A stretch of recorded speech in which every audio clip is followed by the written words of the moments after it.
61-48 with 1:20 to play. You want to keep competing. That's why Coach Leibovitz calling this timeout, saying we still have time to play on the clock, and we're going to play this out. Coach, I'd like to recognize our camera people, Brendan Slater, Matt Quackenbush, Artie Smallwood, Pete Dudley, Penny Kula, Tom Cahill, Sean Hillebo. Video replay is Kirk Cook. The highlight video is Laura Remia, Joe Walsh. Graphics, George Fellows. The engineer is Steve Alifano. The audio is Chris Kraft. A2 is Scott Nadler. Master Control, Andy Gabriel's in there since 10 a.m. Poor guy. The Ruffin brothers are on the stats tonight. The grips are Tony Fenari, Brian and Porker are the interns, Scott Pignatelli, and the red cap is Joe Umholtz. The line producer is my good buddy Scotty McKay. The director is Brett Kuhl, and the producer is Mr. Bobbitt. Nice work, everybody. And a foul on Turner from behind, reaching in on Alvin. And that'll stop the clock with 1:11 to go. Number 4 on Turner. As we said, they call him the glue to this team. Mike Turner came all the way to the East Coast from California. Really has been a significant, versatile player for the Hartford Hawks. Could play the 4, could play the 3, could play the 2. Good court vision. Well, the Hartford fans are going to miss him and Jared Van Rosenberg. No question about it. 2 players that took them to the final game of the America East Championship last year against UMBC, along with Joe Zaglinski, who we mentioned. Alvin now with 22 on the game. He and Tiki Maben the leading scorers. And an offensive foul on Rivera. He ran over Clayton Brothers. And Rivera's looking like, who me? He ran him right over. I don't think he knew he was there. He's like, I was just running the court. Yeah. I didn't mean anything by it. There right it is. There, just incidental. Like, and sorry, Brothers is in the take charge position. Yeah, he really was. Playing it all out, huh? Right down to the final both seconds teams. here. Minute to go. But we don't want you to go anywhere. We think the 4-5 game is going to be very, very competitive. Tip by Sabian, no good. Turner around the rim on the putback. Score the bucket and he'll get to the line. Coach Broadus had a couple substitutes ready to come into the game. And until that shot was made. Yeah, pulled them back. Listen, if they can make up a 13-point deficit in 52 seconds, we'll have a heck of a story. You know how paranoid coaches are. I know. I'm sitting next to one probably, right? Since they all are, I got to include you in the same group. Coach Q as well? Oh, yeah. Coach Q as well, I'm sure.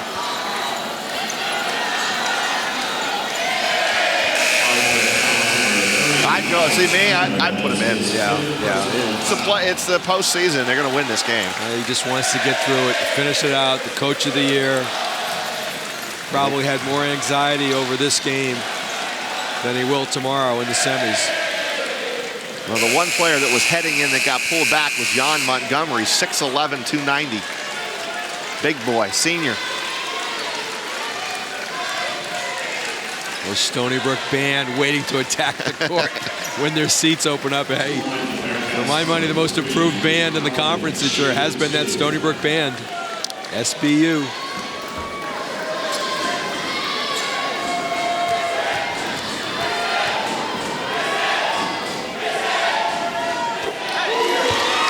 Alvin padding his stats a little bit here tonight. Malik at the free throw line 11 and now 12 times tonight. And you hear the cheers because Montgomery is coming in. So's Musa Kamara. Fuller and Maven go out. Good night of work by Tiki, 21 points. Absolutely. Alvin has 25 to lead the way. Rivera with 12. Those are your top 3 scorers, all in doubles. Van Rosenberg off the back of the iron.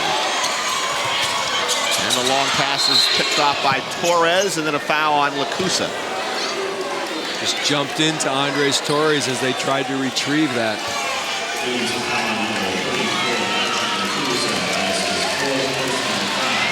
39 seconds left, and will get you to the next game. We'll hear what Marissa Jacks has coming up from the desk. She's been anchoring there all day. Really nice touch. I like the desk. Works out well. Carrying the post-game press conferences live has been a nice touch as well.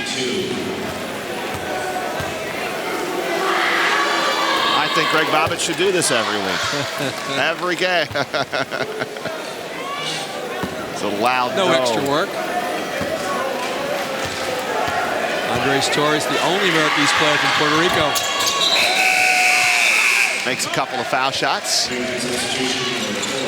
here comes Herbert in. And Lacusa goes out.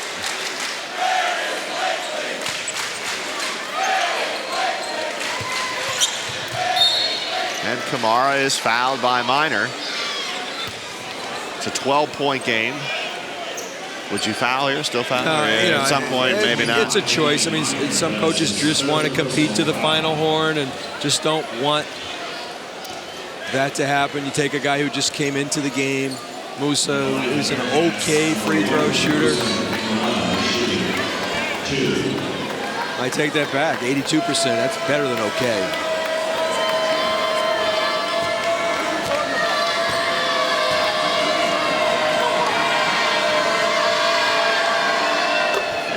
Nothing but net on that one. Looked like a good-looking stroke. And I think that puts them, if they hadn't been, over 30 free throw attempts on the evening for the Binghamton Bearcats. Almost twice as many as the Hawks. That one was short. Here comes Torres. Let's see who's going to launch the three. Sabia, and he hits. All right, take those guys back out now. Yeah. 10-point game. And a foul on Herbert with 29 seconds to go. Well, gets one of his teammates in the game as a substitute coming in for Hartford, so everybody getting a chance to play here. Look up some of these guys and their names way down in the depth chart. Brandon Herbert, unlike Musa, not a particularly good free throw shooter. And really doesn't get to the line that often. You'd never know it. Brothers comes out, and Clint Cuban, 6'2" senior, getting a few seconds here to wrap up his career, as is Matt Mullins, a freshman, into the lineup for Binghamton. Herbert makes them both.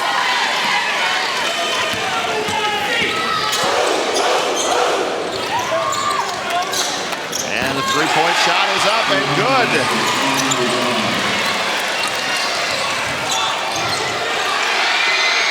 Try it again and hit.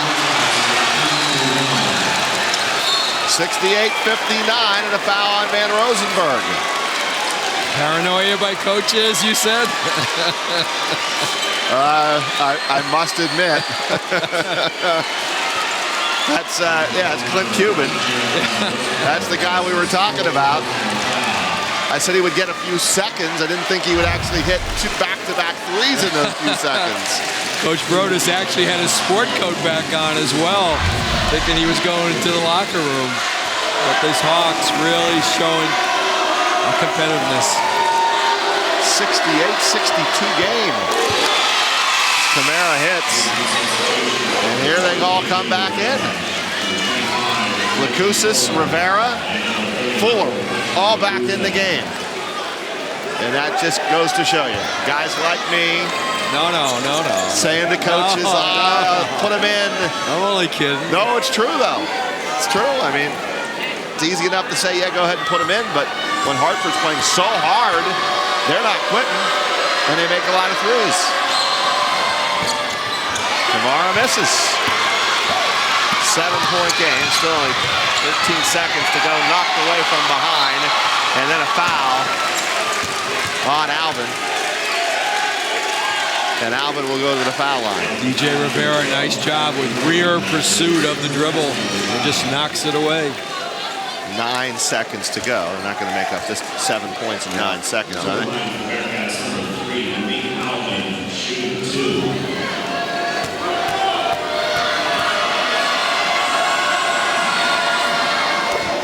Tell you one thing, Cuban won't forget the night, not the senior.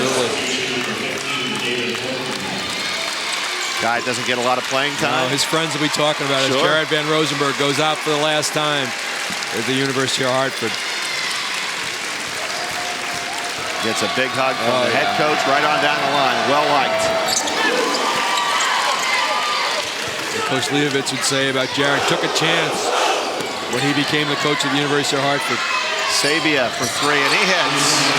Shows you their capabilities of streaking out some threes from time to time. Yeah, where was this about 4 or 5 minutes ago? And they'll walk back to the other end and shoot some more foul shots with 2.5 seconds to go. Binghamton, the #1 seed, will be heading to the semifinals. UAlbany is already in there, and so is UMBC, as our 2 and 3 seeds were eliminated this afternoon. Both games in overtime. And certainly with Stony Brook, New Hampshire coming up, if Stony Brook was to win, I'm not saying they will win, 3 SUNY schools in the semifinals. How about that? Which would really be not only unusual, it's our first time.